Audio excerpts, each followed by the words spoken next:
नमस्कार, मैं हूं आपके साथ कविता राणा। भारत में जिस प्रकार लोग ग्रीन डॉट देखकर फूड ब्रांड्स खरीदते हैं, ठीक उसी तरह अरब देशों में खासकर मुस्लिम समुदाय हलाल सर्टिफिकेट को देखकर ही ब्रांड की जमकर खरीदारी करते हैं, जिसका चलन अब भारत में भी शुरू हो चुका है। अब अगर आप गौर करेंगे तो धीरे धीरे तमाम तरह की खाद्य सामग्रियों पर हलाल सर्टिफिकेट का निशान आपको नजर आएगा। लेकिन सवाल उठता है कि जब खाद्य सामग्री की क्वालिटी चेक करने के लिए FSSAI, FD और एगमार्क जैसी संस्थाएं हैं, जहां की लेबोरेटरी से टेस्ट होकर खाद्य उत्पाद बाजार में बेचा जाता है, फिर वो कौन लोग हैं जो हलाल सर्टिफिकेट बांटते हैं? किन लेबोरेटरीज से होकर खाद्य सामग्रियों पर हलाल का ठप्पा लगाया जाता है? हलाल सर्टिफिकेट की आड़ में मल्टीनेशनल कंपनीज किस प्रकार करोड़ों का बिजनेस कर रही है, ये जानने के लिए हमने समाज सेवी प्रदीप गुप्ता जी से बातचीत की और इस मुद्दे पर उनकी व्यक्तिगत राय क्या कहती है, देखिए। हमारे साथ मौजूद हैं प्रदीप गुप्ता जी, जो कि एक समाज सेवी भी हैं, एस्ट्रोलॉजर भी हैं और गौरक्षक भी हैं। लेकिन इससे ऊपर जो इनकी कहें कि रिसर्च जो है खासकर हलाल सर्टिफाइड को लेकर, हम इनके पास लेके आइए इनसे जानते हैं कि हलाल सर्टिफाइड ये शब्द कहाँ से आया है। और सबसे बड़ी बात है, दुनिया में हमारे भारत में ऐसी कौन सी वो लेबोरेटरी है जो ये बताती है कि भाई खाने पीने की जो चीज़ें हैं ये हलाल है या नहीं?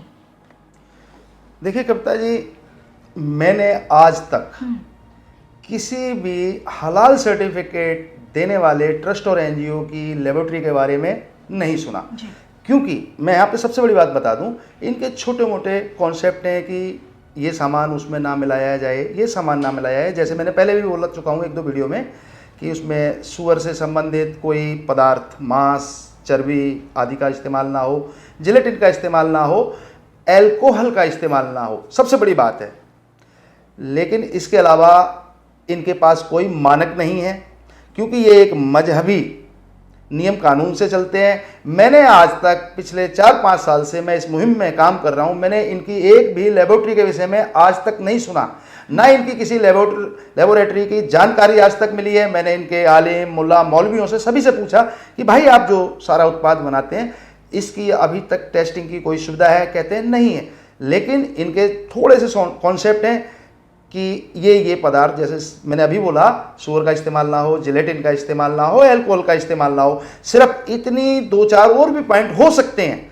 लेकिन अगर आप गौर करेंगे, ये सारी जिम्मेदारी कि हम लोग क्या खाएं, कब खाएं, क्यों खाएं, ये हमारी इच्छा या हमारी सरकार की इच्छा, क्योंकि हमारे स्वास्थ्य का सबसे बड़ा संबंध हमारे अलावा, हमारे परिवार के अलावा सरकार के साथ होता है। सरकार ने अपने मानक बनाए हुए हैं, जैसे आपने नाम बताया अभी, FSSAI, एगमार्क, FDA। इसके अलावा इंटरनेशनल लेवल पे जाएंगे, ISO भी है। इसके अलावा और बहुत से जो खाने पीने के अलावा उत्पाद है उनमें ISI मार्का भी है। हमारे हिंदुस्तान का एक बच्चा जानता है, बड़े भी जानते हैं। अगर मैं कहूँ हर व्यक्ति को ये सारी जानकारी है। अब मुद्दा ये है कि सरकारी हॉस्पिटल में हम इलाज कराते हैं, सरकार स्वास्थ्य सुविधाओं पर हमारे खर्चा करती है, तो सरकार ने इसी प्रकार से कि हम अच्छा खाएं, स्वस्थ रहें, हमारी सेहत के लिए अच्छा रहे, तो सरकार ने अपने मानक तय किए और उन मानकों को तय करवाने में उनकी लेबोरेटरी को बहुत बड़े योगदान होते हैं। जैसे FSSAI है, एगमार्क है, उनकी लेबोरेटरी है, वहाँ टेस्टिंग होते हैं। लेकिन मैंने आज तक 4-5 वर्षों में एक भी हलाल सर्टिफिकेट देने वाले ट्रस्ट या NGO की कोई लेबोरेटरी के बारे में कोई जानकारी आज तक मुझे प्राप्त नहीं हुई है। लेकिन ये हलाल का सर्टिफिकेट देते हैं, तो समझ में नहीं आता कि सरकार सो रही है या ये ज़्यादा होशियार और चालाक, छल कपट से, प्रपंचों से भरे हुए लोग हैं। प्रदीप जी, मैं यही जानना चाहती हूँ, जब कोई लेबोरेटरी नहीं है जो ये बताए कि हाँ भाई हम इस खाद्य वस्तु को हलाल में रखते हैं, नहीं रखते हैं, कोई प्रमाणित कुछ नहीं है, तो बड़ी बड़ी जो इंटरनेशनल कंपनीज हैं वो एक हलाल सर्टिफाइड का लेबल लगा के आखिर लोगों को, ग्राहकों को किस तरह से गुमराह कर रही है? यहाँ पे वही बात आ जाती है कि कंपनियों पे एक तरीके का प्रेशर है। और कंपनी, सबसे पहले यहाँ पे आप समझिए प्रेशर भी क्यों है। कंपनी एक व्यापारिक प्रतिष्ठान है, उसका काम है व्यापार करना, और जो व्यापार करेगा वो पैसा कमाने के लिए आएगा, उसका उद्देश्य है धन कमाना, रुपया कमाना। बात को समझिएगा। अब हम हिंदुस्तान पे ही इस पे उदाहरण देता हूँ कि लगभग हम 80% लोग हैं, लगभग 20% लोग मुसलमान हैं। आप वो गौर करिएगा, उन 20% लोगों में जब तक खरीदारी उस कंपनी की नहीं होगी, जब तक वो कंपनी हलाल का लेवल ना लगा ले। अब मैं आपको बताता हूं, बहुत सी ऐसी कंपनियां हैं जो हलाल का मार्का अपने प्रोडक्ट पे नहीं लगाती है। आप बात समझिएगा, हलाल का मार्का नहीं है, लेकिन वो वेबसाइट पे सरेआम बोलते हैं हमारे पास एक मार्क है, हमारे पास FSSAI है, हमारे पास FDA है, ये सर्टिफिकेट, और सबसे नीचे लिख देंगे हम हलाल सर्टिफाइड भी हैं। मुद्दा समझिएगा आप, वो हलाल सर्टिफाइड है लेकिन वो अपने प्रोडक्ट पे नहीं लगाते, क्योंकि मेरे जैसे लोग समाज में और भी हैं इस मुहिम को लेकर चल रहे हैं। हम लोगों ने समाज में ये बातें अपने सोशल मीडिया के माध्यम से चारों तरफ फैलाई हैं, तो कंपनियों ने छल कपट और चालाकियां शुरू कर दी हैं। अगर आप कहेंगे, मैं ऐसी कम से कम 20 कंपनियों की वेबसाइट पे क्लियर लिखा हुआ दिखा दूंगा कि हम हलाल सर्टिफाइड हैं, लेकिन उनके किसी भी उत्पाद पे हलाल मार्क नहीं होगा। इस बात को समझिए। और बहुत सी कंपनी है जो हलाल का मार्का दे रही हैं। और दूसरी बात आप समझिएगा कप्ता जी, मैंने बहुत सी कंपनियों के ट्विटर हैंडल पे जाके पूछा, मैं पिछले 3 महीने 4 महीने से 4 बार उनको ट्वीट करके पूछ चुका हूं, भाई आपके हलाल कौन कौन से प्रोडक्ट हैं। कोई कंपनी आज तक मुझे रिप्लाई नहीं देती है। और मैं आपको कहूं, कोई छोटी मोटी कंपनी नहीं, मैं बड़ी बड़ी company ITC, Nestle, Dabur India, इन कंपनियों की बात कर रहा हूं, आज तक मेरे ट्वीट का इन कंपनियों ने जवाब नहीं दिया है। आप जब कहेंगे, जहां कहेंगे, मैं सबूत दिखाने को तैयार हूं। इस बात को समझिए। अब मुद्दा यह आता है कि कंपनियां सिर्फ अपनी सेल बढ़ाने के लिए, इनको लाखों करोड़ों रुपया महीना और साल का एक मुश्त, और कंपनी में जॉब खाली हो या ना हो, लेकिन वो मुसलमान व्यक्ति जो हलाल बनेगा या हराम बनेगा, मतलब जायज या नाजायज होगा, उनके धार्मिक नियम के अनुसार, उनके मजहबी नियम के अनुसार उसकी देखभाल के लिए जॉब लेगा। तो मैडम, ये सरासर पाखंड, धोखा और कुटिलता है, चालाकी है, फरेब है। पैसा भी कमा लो, अपने अनपढ़ जाहिल लोगों को जॉब भी दे दो, बात को समझिए, और सारी दुनिया को हलाल खिलाओ। मैं इस बात पे, एक बात मुझे ध्यान आती है, अभी कुछ साल पहले आप गौर करिएगा, इनकी चालाकियां और छल फरेब आपको पता चलेंगे कप्ता जी।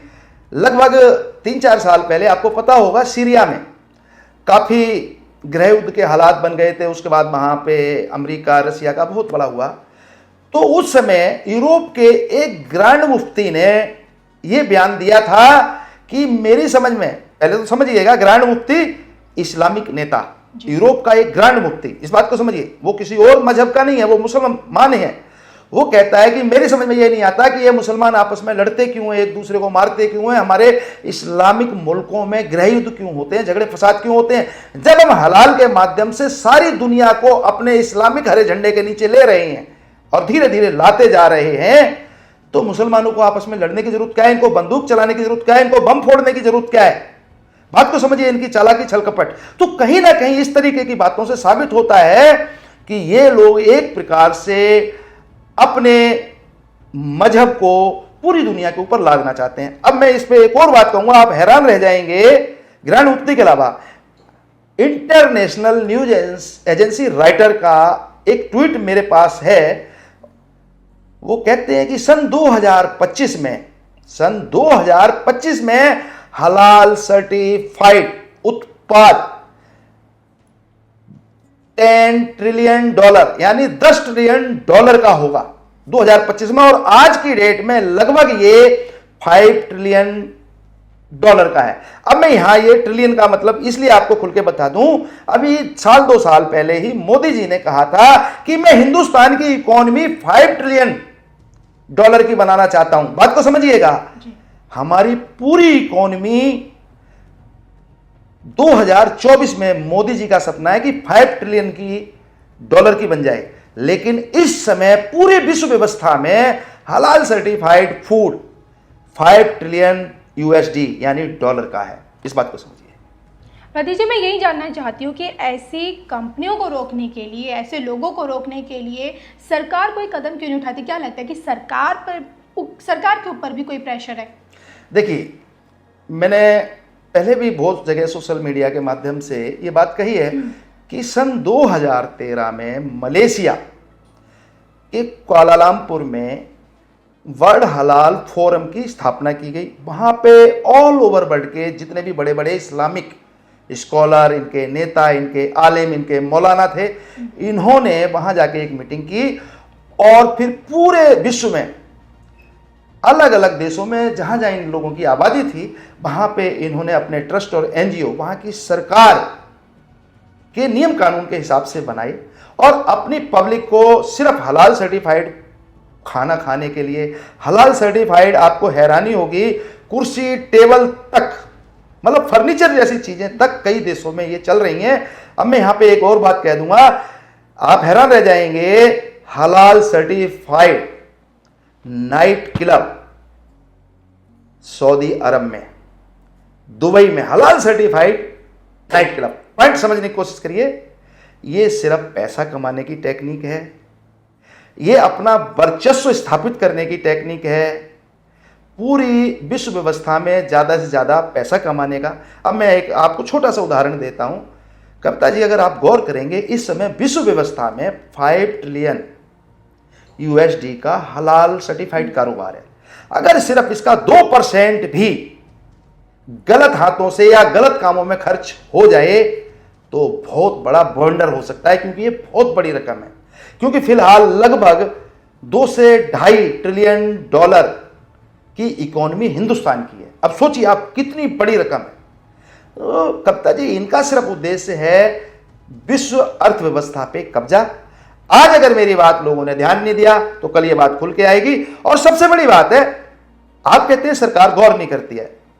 कविता जी, हमारे जैसे और भी हमारे भाई बंद हमारी टीम के साथ बहुत से लोग काम कर रहे हैं, हर जगह जहां भी उनको स्पेस मिलता है ये आवाज उठाते हैं। अब देखिए, लोगों ने काम किया श्रीलंका में, इस समय हलाल सर्टिफिकेशन पूरी तरीके से बंद हो चुका है। श्रीलंका हमारे पड़ोस का देश है, सबसे बड़ी बात।